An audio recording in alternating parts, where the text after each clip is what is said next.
Hello दोस्तों, आइए हमारे व्रत कथा चैनल में आपका स्वागत है। मैं आपके लिए लेके आई हूँ देवउठनी ग्यारस की कहानी। जय ग्यारस माता। अगर आपको हमारी कहानी पसंद आए तो लाइक शेयर कमेंट ज़रूर करना। आपके दोस्तों में शेयर करना ना भूलिए और बेल आइकन बटन को दबाना मत भूलिए। जय ग्यारस माता। एक नगर में एक रामू और उसकी पत्नी के साथ बहुत खुश रहता था। रामू बांस की टोकरियां बनाता और उसकी पत्नी उसके साथ मदद करवाती थी। उसके कोई भी घर नहीं था। रोड के किनारे बैठकर रामू और उसके बच्चे और उसकी पत्नी बांस की टोकरियां बनाकर शहर में बेचने के लिए जाता था। बांस की टोकरियां बनाकर बेचने के लिए जाकर अपने बच्चों का पेट पालन करता था। एक दिन ग्यारस माता का व्रत आया। तब रामू की पत्नी ग्यारस माता को बहुत मानती थी और पूजा पाठ करती थी और अपने बच्चों को ग्यारस माता की कहानी सुनाती थी। एक दिन लोहड़ी दिवाली के दिन बच्चों को भूख लग रही थी। तब उसकी माँ को बोला कि माता मुझे भूख लग रही है, कुछ खाने को दो। तब रामू की पत्नी ने कहा कि कुछ भी खाने के लिए नहीं है, पिताजी शहर जाएंगे और बांस की टोकरियां बेच कर आएंगे, फिर तुम्हारे लिए कुछ खाने का अनाज लाएंगे, फिर खाना बनाऊंगी। अभी तो घर में खाना बनाने के लिए कुछ नहीं है। रामू को बोला कि बच्चों को भूख लग रही है, बांस की टोकरियां बेचकर जल्दी आना और बच्चों के लिए कुछ खाना लेकर आना और मेरे लिए भी ग्यारस माता की कहानी की पूजा पाठ करूंगी, कहानी बोलूंगी और बच्चों को सुनाऊंगी और पूजा पाठ की सामग्री ज़रूर लेकर आना। जब रामू ने सोचा कि आज इतना सारा मंगा लिया है मेरी पत्नी ने, लेकिन आज मैं ये सब कहाँ से लाऊंगा, सोचता हुआ रामू जा रहा था। शहर में टोकरियां बेचने के लिए गया। ज़ोर ज़ोर से आवाज़ लगाई कि टोकरी लो, सूप लो, सूप लो। कोई भी उसकी टोकरी और सूप लेने के लिए नहीं आया। तब सोचता हुआ रामू कहने लगा कि आज तो मेरी एक भी टोकरी नहीं बिकी है, शाम होने को आई है। तब रामू किससे खाना लेकर जाए और किससे अपनी पत्नी के लिए पूजा पाठ की सामग्री लेकर जाए, ये रामू सोचता हुआ वहीं रोड के किनारे सो गया। रोड के किनारे सोता हुआ रामू मन में विचार करने लगा, घर पर जाकर क्या करूं, यहीं अपने प्राण को त्याग दूं, क्योंकि अब तो एक भी टोकरी नहीं बची है और बच्चों के खाना के लिए भी व्यवस्था नहीं हुई और ग्यारस माता के लिए पूजा पाठ के सामान की भी व्यवस्था नहीं हुई है। घर जाकर क्या करूं, रामू सोचता हुआ सो गया। रामू को नींद आने लगी। जैसे ही एक बूढ़ी अम्मा वहाँ से गुजर रही थी, गिरती हुई उठती हुई, गिरती हुई उठती हुई उसी रास्ते से जा रही थी। तब रामू की नींद खुली तो बूढ़ी अम्मा को गिरा हुआ देखकर रामू दौड़कर गया और बूढ़ी अम्मा को उठाया और पूछने लगा कि माँ जी, तुम्हारे में तो चलने की भी ताकत नहीं है, तुम गिरते पड़ते जा रहे हो, तुम कहाँ से आए हो और कहाँ जा रहे हो, मुझे बोलो, मैं आपको वहाँ छोड़ दूँ, मेरे कंधे पर उठाकर तुम्हें बिठाकर अपने घर पर छोड़ दूँ, तुम मुझे कुछ मेरे बच्चों के खाने के लिए सामान दे देना। तब बूढ़ी अम्मा ने कहा, बेटा मेरा भी कोई ठिकाना नहीं है, न मेरा कोई घर है, न मेरा कोई परिवार है, मैं कहाँ जाऊँ और कहाँ से आई हूँ और कहाँ जा रही हूँ ये मुझे भी पता नहीं है। तब रामू ने कहा, कोई बात नहीं माँ जी, तुम हमारे घर पर चलो, हम जैसा खाएंगे आपको वैसा ही खिलाएंगे। मैं बहुत दयालु रामू को देखकर माँ जी उनके साथ चल पड़ी।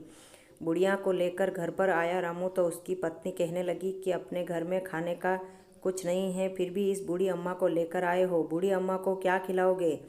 तब बूढ़ी अम्मा ने कहा, बेटा तुम इस बात की चिंता न करो, जो तुम खाओगे वो मैं ही खा लूँगी, मैं तुमसे कोई ज़्यादा नहीं मांगूंगी। तो रामू और उसकी पत्नी बूढ़ी अम्मा की बहुत सेवा करने लगे। शाम हुई और बूढ़ी अम्मा को कहा कि माँ जी सो जाओ। तब बूढ़ी अम्मा ने कहा कि बेटा कहाँ पर सोऊं। तब उनको माँ जी को बूढ़ी अम्मा को रामू और उसकी पत्नी कहने लगे कि हम यहीं रोड के किनारे सोते हैं, तुम भी यहीं सो जाओ, छोटा मोटा कोई टुकड़ा पड़ा हो तो उसको ओढ़कर सो जाओ। जब रामू को बूढ़ी अम्मा कहने लगी, नहीं बेटा, मैं तो पर्दे में रहने वाली हूँ, मैं यहाँ खुलेआम रोड पर नहीं सो सकती हूँ। तब रामू ने कहा कि माँ जी हम तो यहीं रहते हैं, हमारा कोई भी घर नहीं है, ये सड़क के किनारे यहीं पर सोते हैं और यहीं से झाँकते हैं, यहीं बांस की टोकरियाँ बनाकर मार्केट में बेचने जाता हूँ, कल मुझे कोई भी टोकरी नहीं बिकने के कारण घर में कुछ भी नहीं बचा है। तब बूढ़ी अम्मा ने कहा, कोई बात नहीं बेटा, मैं ही भूखी सो जाऊंगी, पर क्या करूं, भूख बहुत लग रही है। ऐसा कहकर बूढ़ी अम्मा को उसकी पत्नी को कहने लगा कि बूढ़ी अम्मा को कुछ न कुछ हो तो खिला दो, नहीं तो पड़ोस में से मांग कर ले आओ। बच्चे और अपने तो भूखे ही सो जाएंगे, लेकिन बूढ़ी अम्मा को तो कुछ खिलाओ। तब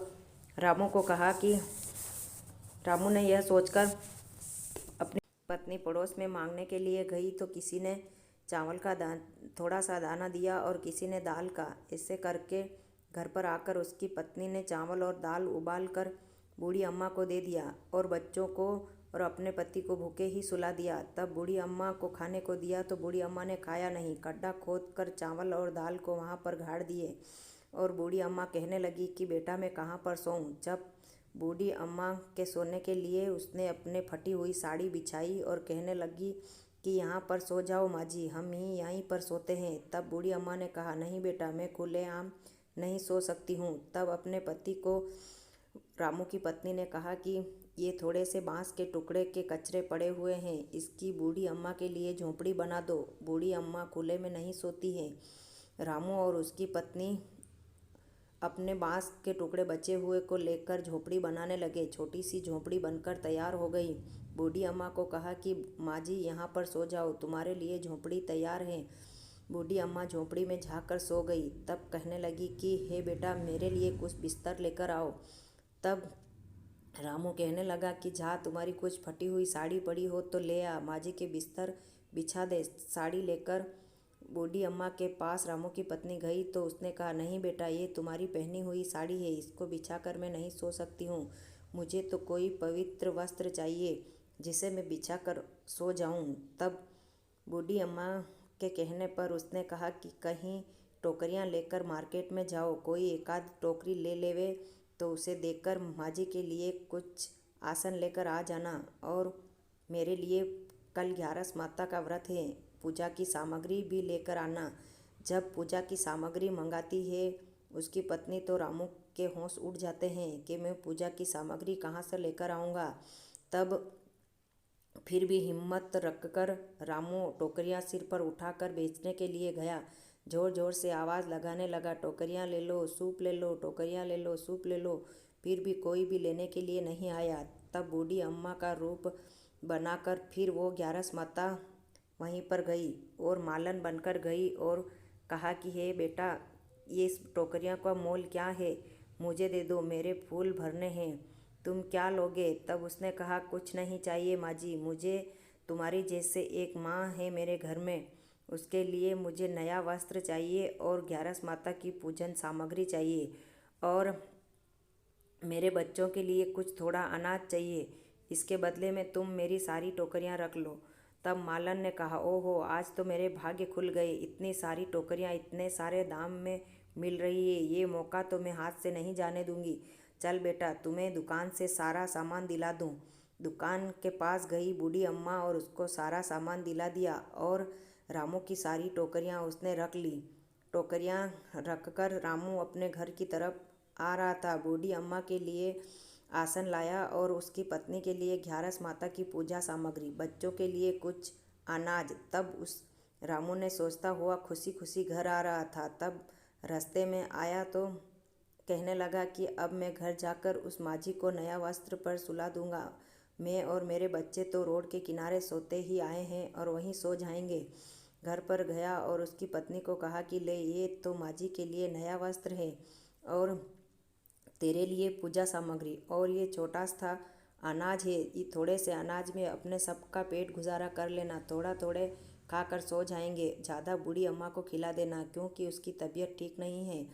तब रामू की पत्नी ने अनाज पकाने के लिए रख दिया। नहा धोकर चोखा थोड़ा सा लीप कर वो उस झोपड़िया में जाकर उसी माझी को नया वस्त्र दे दिया और उसी पर माझी को सुला दिया और वहीं रोड के किनारे उनके पूजा पाठ करने लगी। तब बूढ़ी अम्मा उठकर आई और कहने लगी, हे बेटा, पूजा खुले में नहीं करते हैं, मेरी झोपड़िया में आ जाओ, यहाँ पर आकर तुम पूजा पाठ कर लो। तब झोपड़िया में जाकर रामू की पत्नी ने थोड़ा सा पीली से लिपा और अपने बच्चों को बुलाया कि आओ, सब नहा धो लिए हो तो आ जाओ, मैं ग्यारस माता की कहानी कहती हूँ और तुम सब सुनो।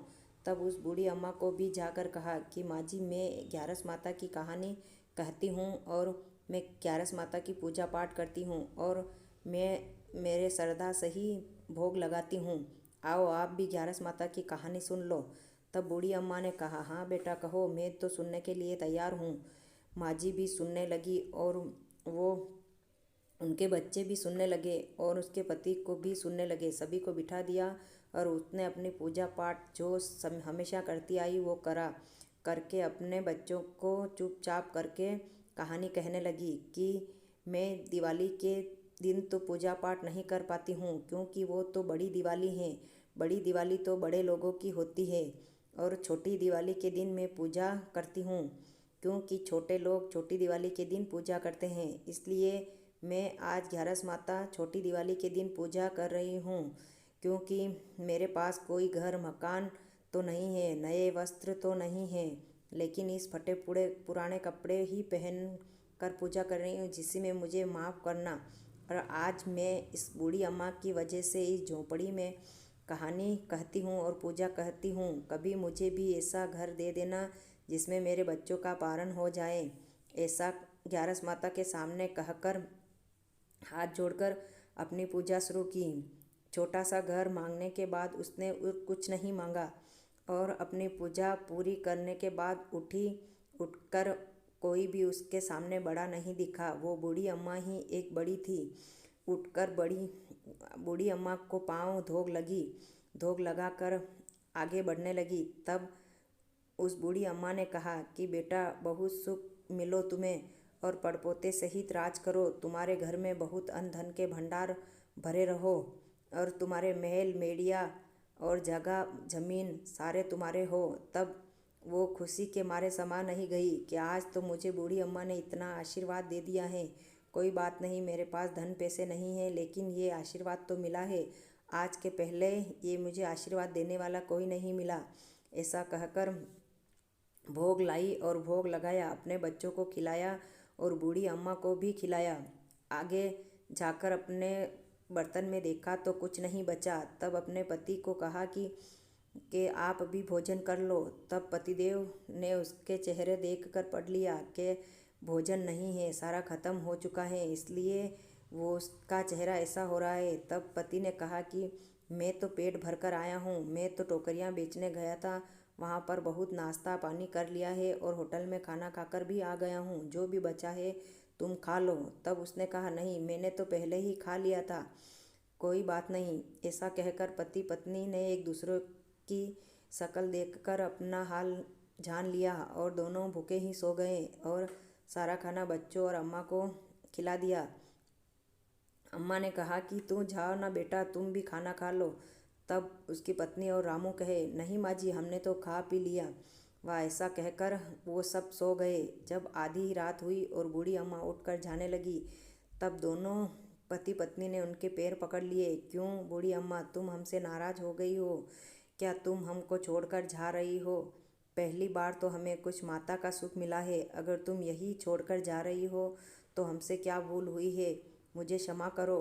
तब पति पत्नी ने पाँव पकड़ लिए तो बूढ़ी अम्मा ने पाँव छुड़ाकर कहा कि नहीं बेटा, तुमसे कोई भी भूल नहीं हुई है। मैं तो तुमसे पसंद हूँ कि तुमने मेरी सेवा की है, लेकिन मैं एक घर में नहीं रहती हूँ। मैं तो घर घर की लाडली हूँ, हर घर में जाती हूँ, इसलिए मैं एक जगह पर नहीं रहती। तुम्हारे घर में देखो, तुम्हारे अन्न धन के भंडार भर चुके हैं। मैं कौन हूँ? तुम मुझे नहीं पहचान पा रहे हो, मुझे जाने दो। तब दोनों पति पत्नी ने कहा कि माँ जी, तुम कौन हो? तुम्हारे दर्शन दो।